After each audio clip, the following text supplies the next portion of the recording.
is episode 10 of Rise and Signs. Maddie, who do we got today? All the way from South Carolina, the legend of neon himself, Mr. Morgan Crook. Brian. Episode number 10. Roll the intro, Brian. Roll the intro.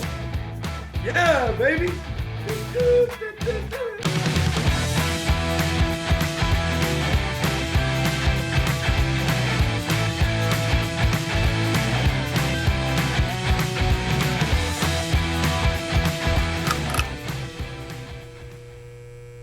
Ladies and gentlemen, we are in the double digits. Welcome to episode 10 of Rise and Signs. I'm Joe, and this guy is... As always, it's Matthew. Good Friday morning to you. What's happening, man? Great Friday morning. Joe, I am jacked. I am hours away from my camping trip. I've had a phenomenal week. Business has been awesome. I don't know. I'm full of energy and another great start to my Friday. Brother, how about you? I would have never guessed you were full of energy. That seems so out of character for you. Oh, God. Oh, geez. How's your week been? Man, it's been really good. I had an outing yesterday to go assist with a curve cut cabinet with a client here in Columbus. So it was fun to get out and see some people, you know.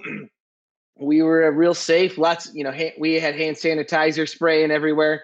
So, everything was good, but it was fun. It was nice to get out, In fact, we made great time building the sign. So that was really good, man. So it's been a great week so far. Got rain coming to Ohio though. We had a lot of good weather, and now it's getting crushed. So, but man, we have what I would say is a classic staple in the industry. He's a heavy hitter, that's for sure. He's a heavy hitter. And as much as I would love to do an introduction for this wonderfully young, spry gentleman, I think you're going to have to do your duty, Matt, and get the introduction on, my friend. As usual, Joe, I had to do some research. Sometimes Google can throw you off. So I don't know if everything I'm about to say is very factual, but I did my best. And we put something together. So for episode number 10, I guess let's get this started. No, brother? Yes, let's get started. Our next guest is a Southern gentleman with some good old Southern charm. He is a resourceful book for knowledge when it comes to anything that has to do with neon. In fact, he is the author of the Neon Engineer's Notebook, which came out in 2007. This next guest has been in most neon shops around the United States, teaching, learning the art of the years as they've gone by. Word on the street, this next guest used to hang out with George Claude, and these guys used to play kickball back in the day. He's a graduate from the University of South Carolina, Columbia, the ever so nice, the ever so popular, the wizard himself of neon. I want to bring in Morgan Crook from MedTech Technology. Welcome, Morgan. The one and only, brother. Thanks. Morgan, I didn't want to throw you off, but is Google correct or is Google false? Were you and George at one point good friends? Man, see, we played basketball together, not kickball. So you just can't believe Google all the time. I love it. This guy's got some wit about him. Morgan, it's a pleasure. Nice talking to you, man. Morgan, it's great to see you, man. How you been holding up? Well, things have been sort of up and down for everybody these days. This was a good week, though. Weather's been beautiful here. Got to spend a couple days in the neon shop working on a little window sign, so that was nice. Bent some glass. Solved some problems for some people who called in who were struggling with transformer stuff, and sort of a regular week. Love it. So you got to settle a little bit of a tiff going on between me and my partner. Never gonna end. So, well, no. Listen. I think ultimately, I love the truth, right? The truth. So, You're right. so, You're right. You're right. So 2 episodes ago, we started our trivia questions where Matt pulls a question that so far has stumped me, I think, every time. Our last guest got the answer right. I was clueless. Right away. The first question, and correct me if I misspeak on your behalf, Matt, was the patenter of neon, right? Yes. Which my guess was the country they would have came from was Germany, and it was a Frenchman, which is Georges Claude, right? Correct. So I did put a background history into neon technology, and what I found out about was the Geissler Tube, which, from what I understand, is part of the foundation of neon tubing. So school us a little bit here. So we know that Georges Claude patented this, right? But where does the invention of neon stem from? Well, you could say something as far back as it's lightning. It's the same thing as lightning. It's high voltage going through air. So, and in our case, instead of just going through air where you get blue or white lightning outside, you're getting the colors of these gases that we use: argon, neon, krypton, so forth. There were a bunch of people. Certainly Geissler is a big deal there, but there were a lot of people who were working on things like that. There was a guy named Crooks, a British guy, who was doing a bunch of stuff with high voltage in tubes and what happens when you pass high voltage through in a sealed tube. But Geissler's probably a good get. Is certainly built a big part of the foundation there. Before. Interesting. So I know you generalized with the lightning, right? So if we had to make our parameters a little bit more finite, and we had to say a vacuum sealed tube with electrodes with gas. Okay. Inert gas. What human hands put that combination together first that we're aware of in history? Oh, here we go. The Geissler Tube. The Geissler Tube. I want to know the truth. I just want to know the truth. It was Morgan. Morgan touched it. I don't know the answer to that. Okay. I don't know the answer to that. I would think, I bet somebody was doing it before Geissler, but he did a whole lot on it. Right. There was always people doing things before the famous people showed up. Like a Tesla Edison thing, right? Like a Tesla and Edison thing. That's exactly what I was getting ready to say. Yeah. Hey, so Morgan, for all the people that are out there, all the people that are watching us on this Friday morning that don't know who you are, that don't know your company, before we get into some topics of discussion, why don't you tell us a bit about yourself, your background, your company, and school us on to who Mr. Crook is. Okay. I got out of engineering school a long time ago, went to work actually doing diesel marine stuff, and did that for a few years. Was working at a hospital in the engineering department, and from there was an ad in the paper that said learn to make neon. It was being put on by a local sign shop who thought they needed another 10 neon people in their company to run a second shift. So they gave a course. 3.5 months, 4 nights a week, 3 hours every night. And more than 100 people signed up for this. Wow. They let 10 of us in. 8 of us made it all the way through. The company did not get that huge job, so they didn't hire anybody. So here I had this new skill set and really know where to use it. But I had sort of gotten frustrated with the jobs that I'd had previously, and decided that being my own boss was a good idea. So I started my little company, Neon Design. That had been 33 years ago or something like that. I started working with Transco not long after that. Obviously, they sold transformers. They also imported Mason light, glass and electrodes. So for many years, I was traveling around to their distributors, going into sign shops, talking about neon stuff to those guys. So that got me hooked up with the people at Mason Light, who were phenomenally knowledgeable, and they couldn't think of a way to not answer my questions, or they couldn't block my number or phone number or something. Anyway, I just bugged the crap out of them all the time. And, but it got me into, I don't know, 1,000 neon shops across the US over the years. Wow. So, and you always learn something going in. I mean, the dude right up the street, 50 miles away, they may be unlikely to share anything with you because they see you as a threat. But you go 500 or 1,000 miles, and it's like, hey, man, look at this. Have you ever tried this before? Come on in. Oh, there's a good idea. Or, damn, never do that. Or you always learn something going in shops. So from there, kept doing that for a long time, working both with Transco and kept neon design going. A few years ago, Transco fell on some problems. I went to work for EGL for about 3 years. And then about 3 years ago, left them and came to Ventex, Ventex is owned by Principal.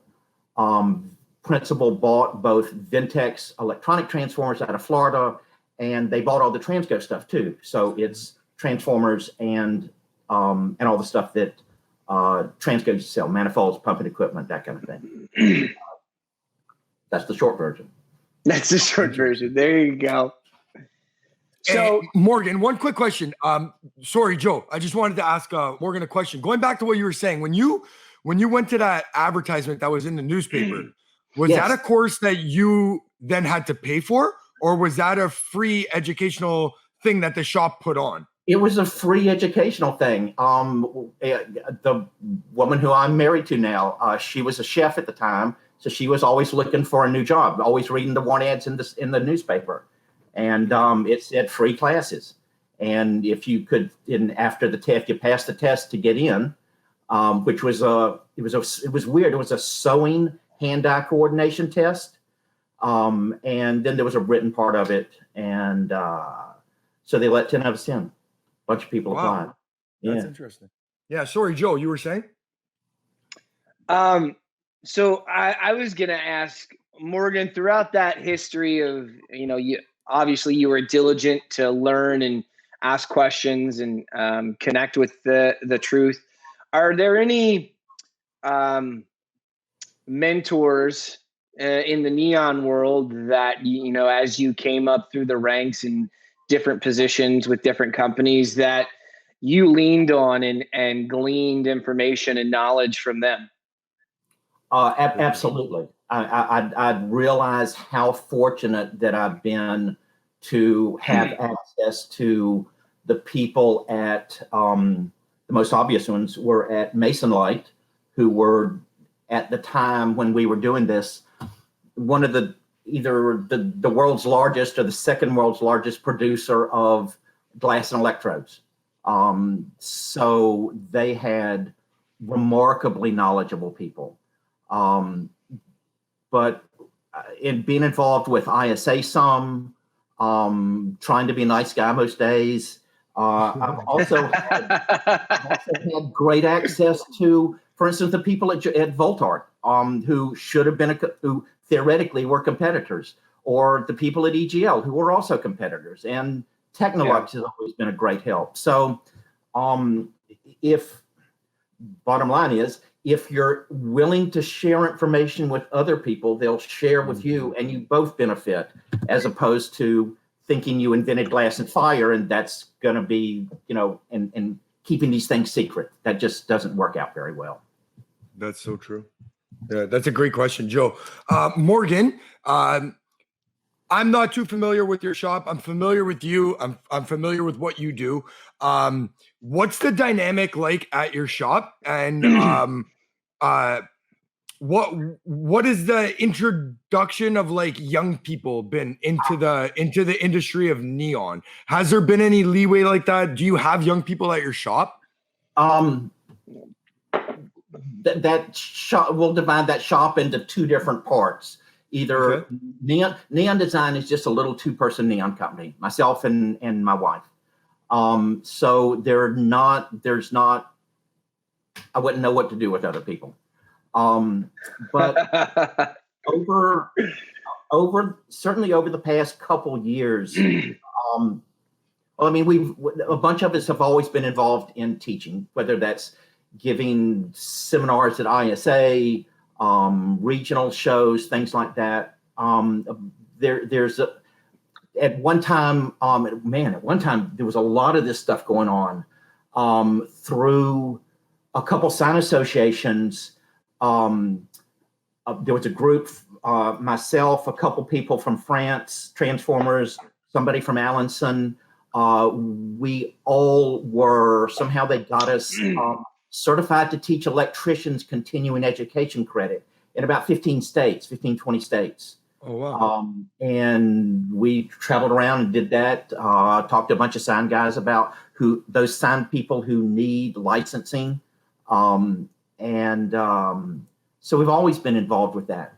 But in the past couple, 3 years, as I've headed either toward retirement or certainly cutting back in work, I've been trying to make an effort to find more young people to teach neon. Yeah. I'm 63, and I, like most people in my situation, I learned through the sign industry, but and pretty much all of us did.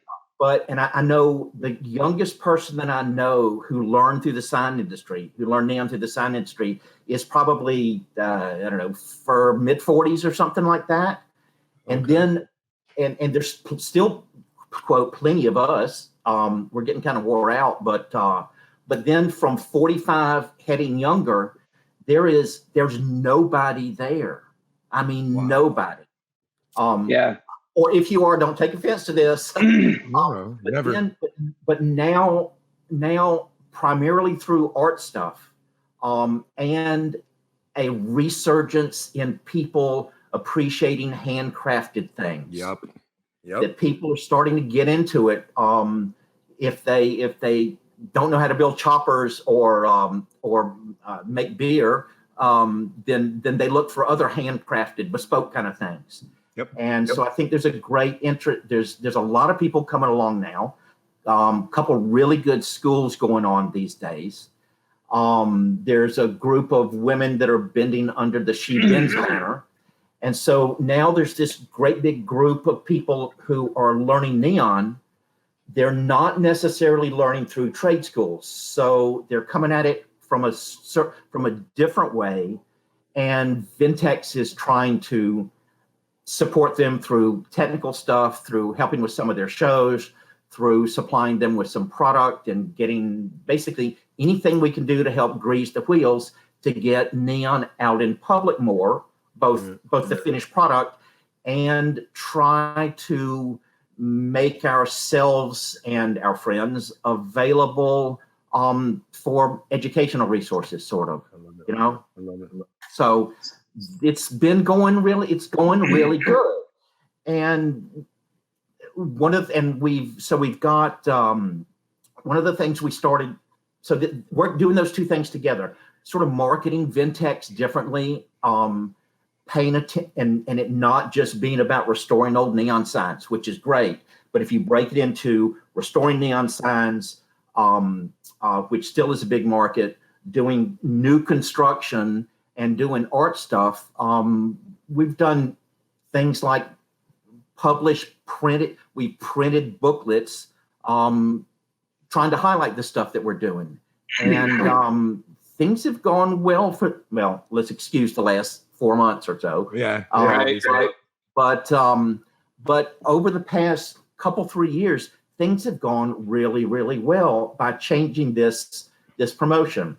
This book that's up here now, that was 2 years ago. And we published this, and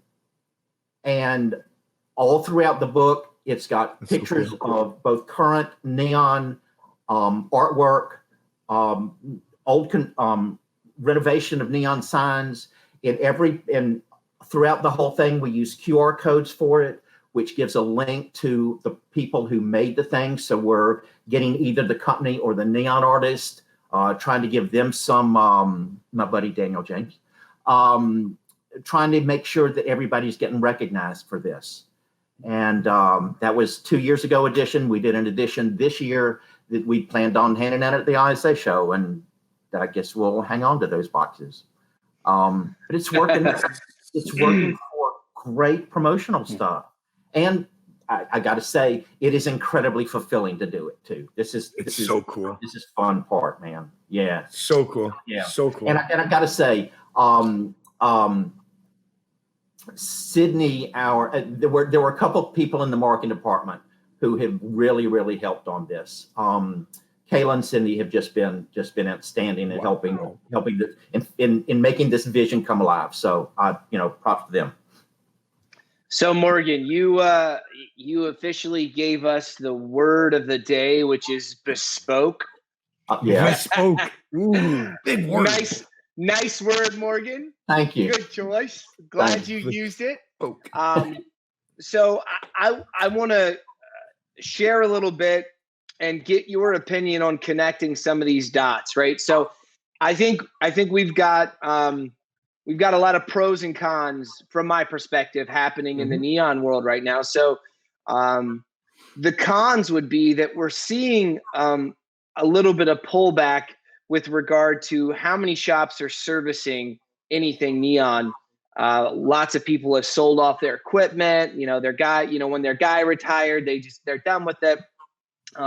You've got other sign companies that say, listen, there's no money in it.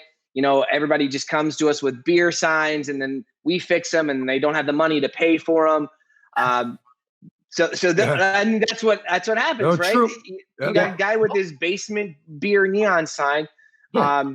And then and we're gonna get to the positive. So don't get upset, Morgan. I'm not crying yet. Go ahead. So I love this guy. There's a lot of old school neon guys who are kind of bogged down. They remember the days when every channel letter had neon in them. Yes. And business was booming and they had 4 or 5 employees. And I got a guy 45 minutes away from me in a shop where I walked away depressed, man, because he's like, listen, he's like, I'm barely covering the bills. He's like, I'm not making any money at this point. I'm just doing what I love. But I think the positive is this, and I think we have to make a connection that kind of brings two worlds together. So there's a lot of art schools and universities that are teaching neon from an art perspective. Yes. And there is business out there for the people that still do neon and they advertise it. They are getting opportunities. And I think part of the disconnect is that the sign world is not really as in touch with the art world as they should be. I think both of those realms could benefit immensely if we could have a better bridge between the two of them. And that's the point I wanted to make, is the pros and cons. And I'm sure that you would have something for this, but how could we help bridge this gap?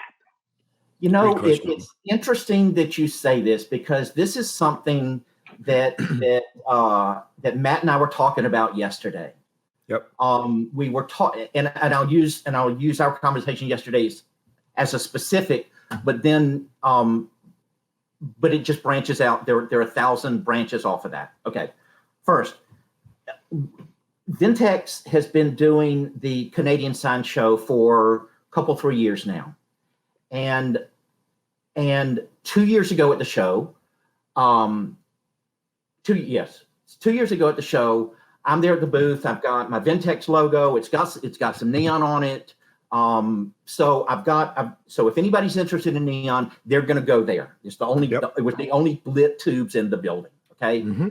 So they're over there and they're like, and person after person walks up, man, we'd use neon if neon's just gone away. And I'm like, well, dang, we're up 30%. over the past couple years. What the hell's wrong with your company that you're not taking advantage of this massive resurgence? Is that you're not paying attention? Right. Most of the time I tried to say it nicer than that, but sometimes didn't come out very well. But they're just being stubborn if they're not cognizant of this. Actually, let me back up one step even further. So many people start blaming the fall of neon on LEDs. And while that took out entirely the channel letter business, over the past 10 years, there are dozens of massive advertising and marketing vehicles that didn't exist 15 years ago.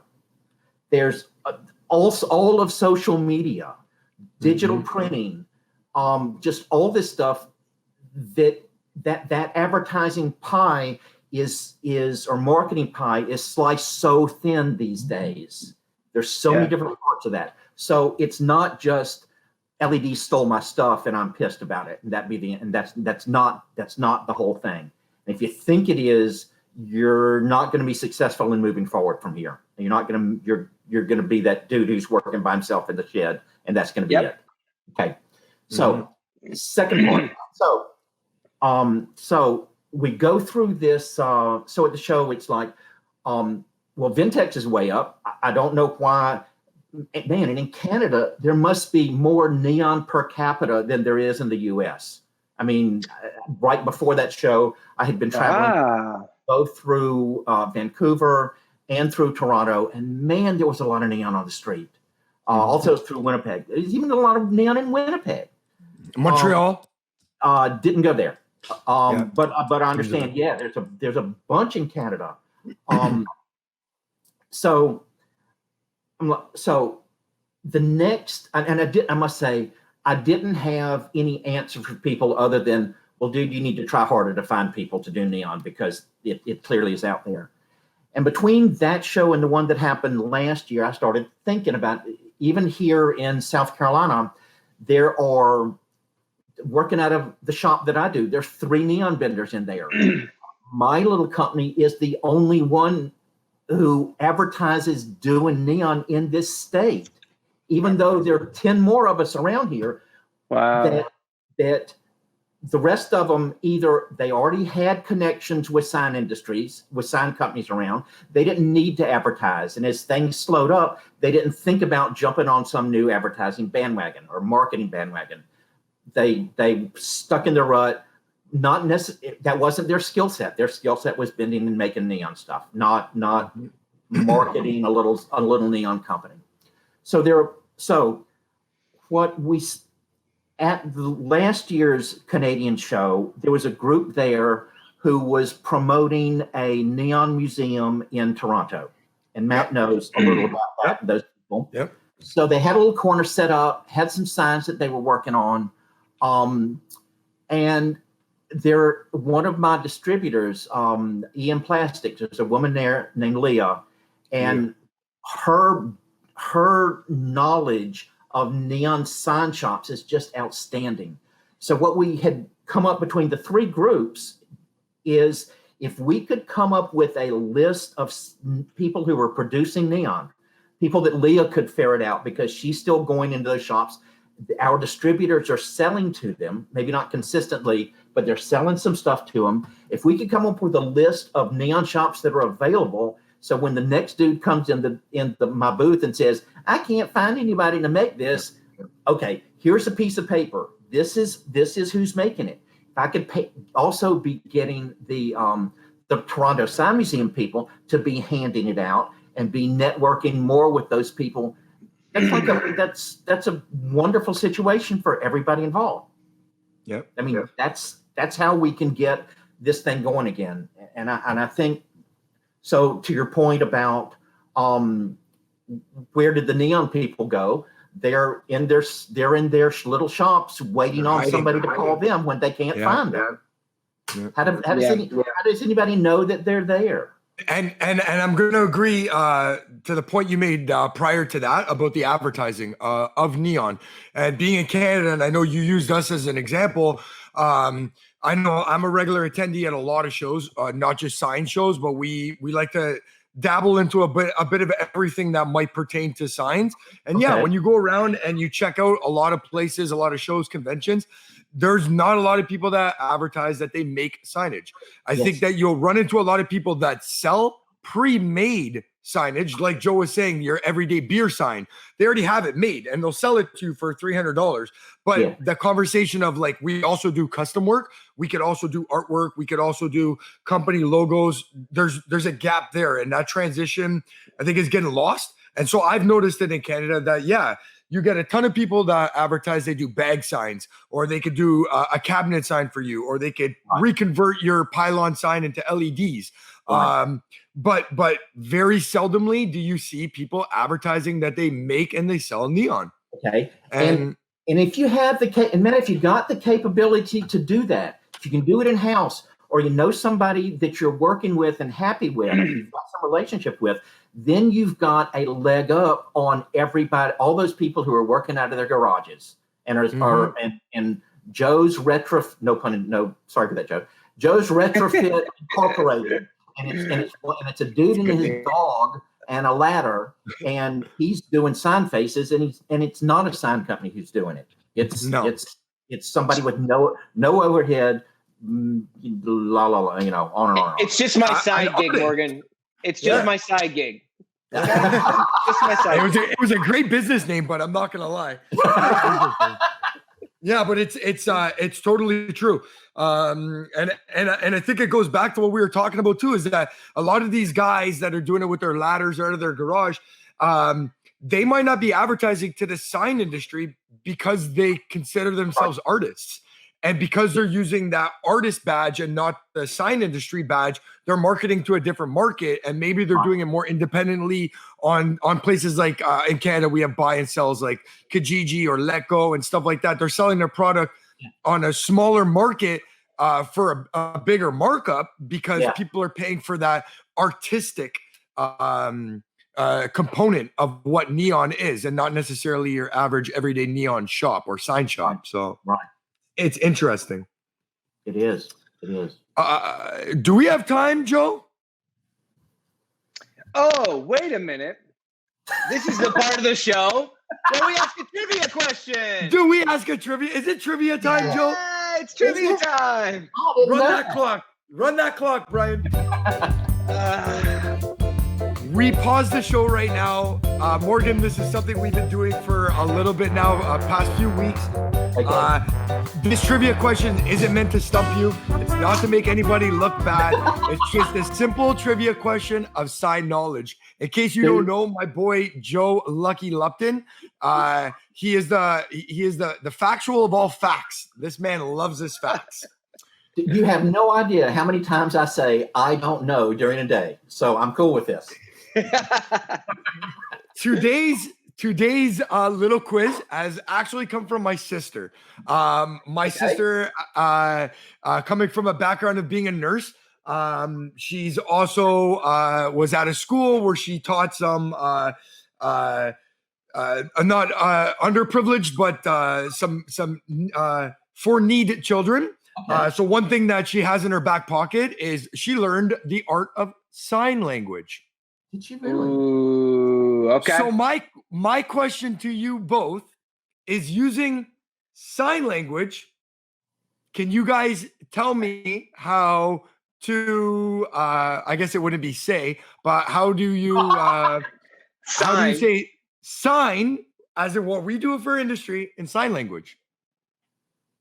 I don't have a clue. And I'm telling you right now, it's simpler than you think. I bet. Take a guess. Use your hands. Use your hands. I know I'm wrong, and I'm going to tell you how I know I'm wrong. My brother-in-law actually went to got a degree from a place called Gallaudet University. So he actually has a degree and translates and does sign for a living. Really? Yeah. Take a guess. Give me a guess. Use your hands. Give me a guess.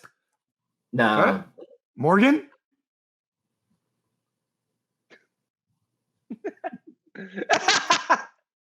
How about this? No, that's what you look like right now. That's That's a pole sign. You didn't know that? That's a pulse sign? A pole, P-O-L-E, pole sign. Oh, pole sign. Okay, Yeah. I didn't know that. So, See? sign language, I'm glad I to could say help you. sign, it's as simple as. So, Joe, you were very correct by saying rectangle. That's all sign is. In order to say sign in sign language, you simply draw a rectangle with your fingers. That's how you say sign in sign language. I was halfway there. I knew Quiz the of the shape. day. I knew the Quiz shape. of the Just day. to move my hands. I'm gonna see. I learned something today. That was cool again. Of course. I'm not gonna lie. I actually had a check written for 100,000 Canadian dollars to the person who got it today. So I am relieved that you guys did not get that because I think Joe was close enough. You need to give him half of it. So is that redeemable for maple syrup out of the reserve that don't exist anymore? That's what is it? That turns into the equivalent of 13 and a half barrels of maple syrup. Pure, not water, not the watered down stuff. So this is semi-connected to your trivia question, and it's something that has been ingrained in my mind because I called this sign company so many times throughout the years. You guys ever hear a jingle on a waiting, like you're on hold for a sign company waiting for somebody? You ever heard a jingle that you remember? No, not that I remember. I mean, not that I remember. Remember to like sing it back to you now, or remember having happen? Like elevator style music? Like one you remember. No, this is a jingle that is sung, and it was written for this sign company. So the sign company is in Richmond, Virginia. It's called Holiday Signs. It says, I don't want to mess it up too bad. It basically goes, "We can do what's on your mind at Holiday Signs. We're improving things with sign language." Ooh.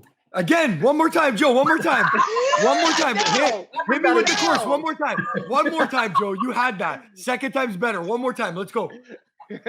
We can do what's on your mind. Your mind. At Holiday Signs. We're improving things with sign language. Ooh. Ooh. So that's Joe. That is a jingle that was written for the hold music for a sign company. Wow.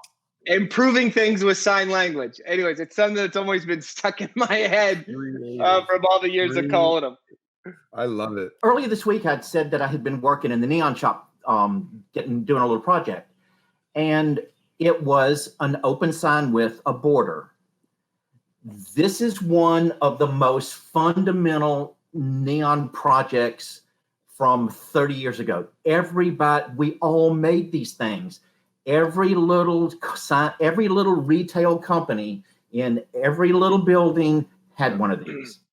Yeah. And it's one of the credit cards, I think. I mean, their logo or their tagline these days is "We're open," and it's a thing. It's the owner walked in, turned it on. He's ready to sell some stuff to the people who walk in the door. And we used to make hundreds of these things. Some of them decorative, some not so decorative.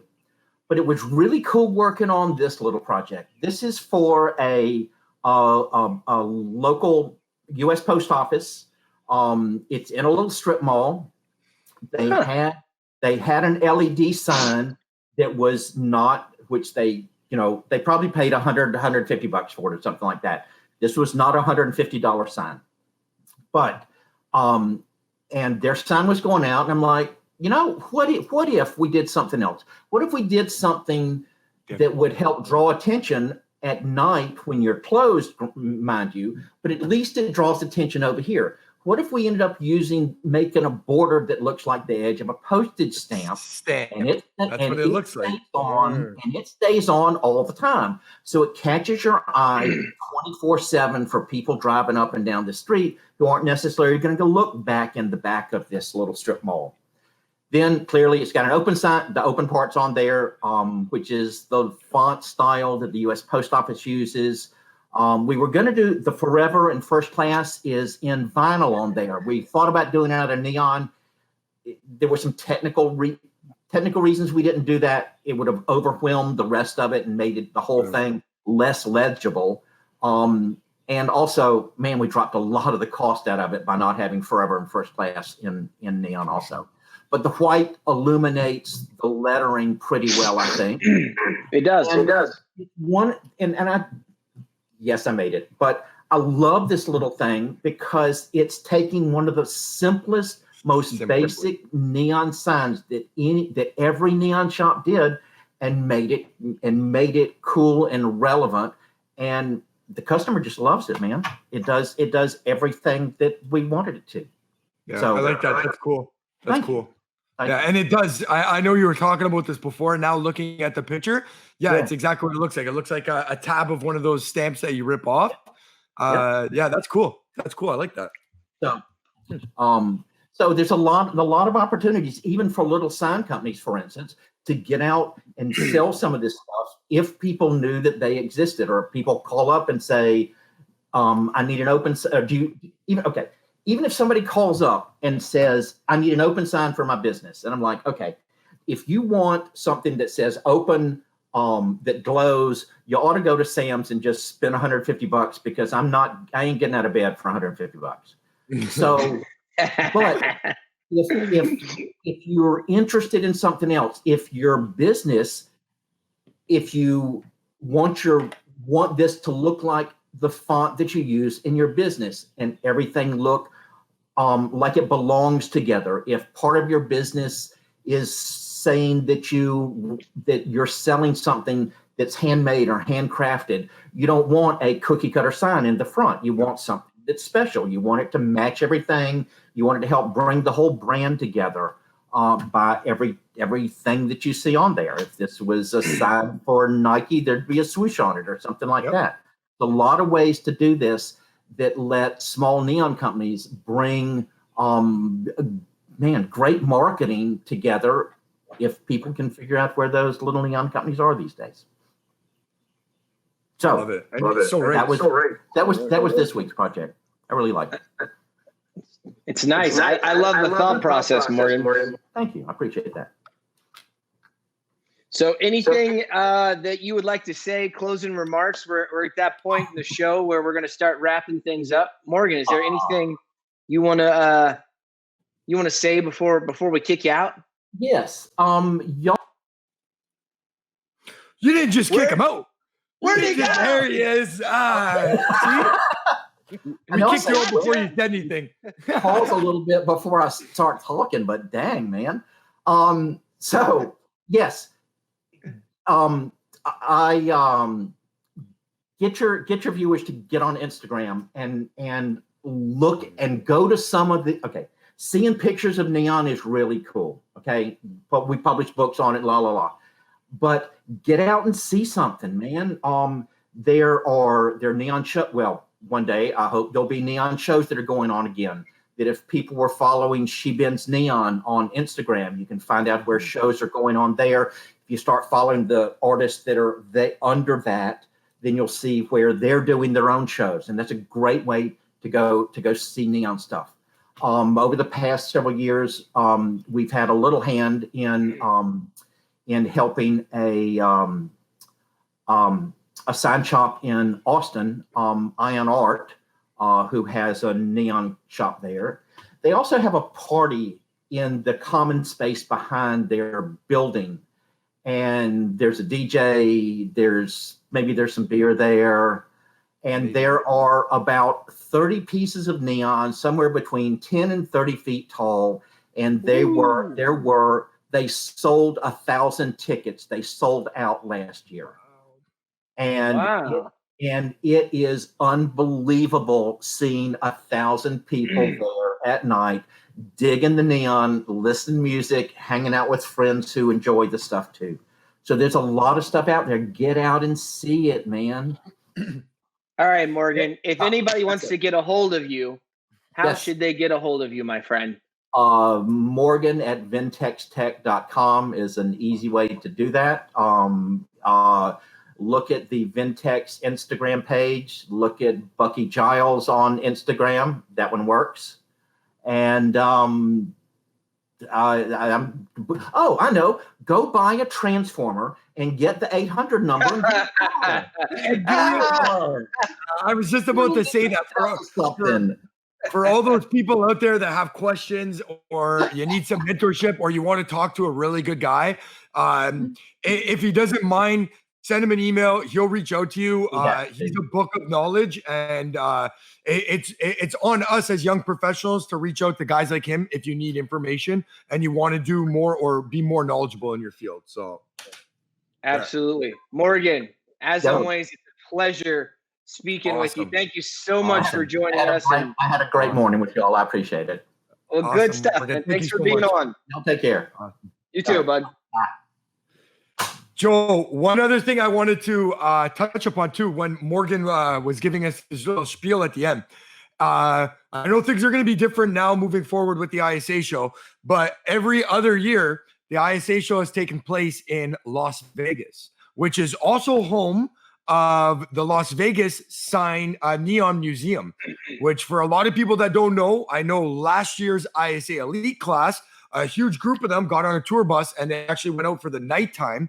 Where they actually have out in the desert, they have all these old neon signs from Vegas that have been taken down, and they've put them out in the middle of the desert. They've actually lit them up. So at nighttime, you can go and they give you a tour of all these historic neon signs that used to exist in Las Vegas. And I've been told it is breathtaking and unbelievable to see some of the craftsmanship and some of the pride that's been taken to restore those signs and keep them in a safe place. So that's another place. If you want to just be wowed by what neon is capable or what they've done in the past, highly recommend you go check that out the next time we're in Vegas. It's awesome. Let's do it. You know, I think the last thing that I'd like to say is, you know, the things you can accomplish with neon at this point in time can't be accomplished by LED, right? No. So a lot of that core business disappeared, like Morgan's talking about. But nothing replaces exactly what Morgan showed us, which is an exposed neon sign. It's dynamic. It serves a purpose. And whilst there's a lot of cheap plastic replacements online that you can get, it still doesn't do what an exposed neon sign does. So I think there's a lot of life left. If someone needs some encouragement or inspiration, know that, you know, people like myself travel all through geographic regions and travel across the country for shows. It's out there. There's opportunity. And I think we just need to start bridging the gap between those realms of art and sign and capitalize, you know, with fewer people doing neon. That means we can charge more for it, right? Yeah, you're totally right. Supply and demand, baby. Oh, right, Matt, you got anything else, my friend? To be honest, Joe, I think both of us, this is something that we both, a message that we both want to get across. We have this platform. Everyone's been paying attention to the news. The world is at a very confused time right now. And it's more important than ever for all of us to just stay together, stick together, and be united. It's a sad image sometimes when you turn on the TV and you see what's going on in this world. The underlining factor at the end of the day is positivity and love for your neighbor, and to reach out. Outside of that, I also want to say to everybody out there that's viewing us and to all the people that have been watching us, guys, the way this system works and the way YouTube works is comment, like, and subscribe. It's that easy. If you want to help us out and you want to help out the Rise and Sign show, comment, like, subscribe. It's the least you can do, because Joe and I love this, and the whole team that's been doing this, we love doing this, and we want to continue doing this. So help support us. That's all we ask. Like, comment, and subscribe. So thank you, everyone. This has been episode 10 of Rise and Signs. We're in the double digits. Have a great day, everybody. Have an amazing Friday. Joe, I love you, brother. Bye, everybody.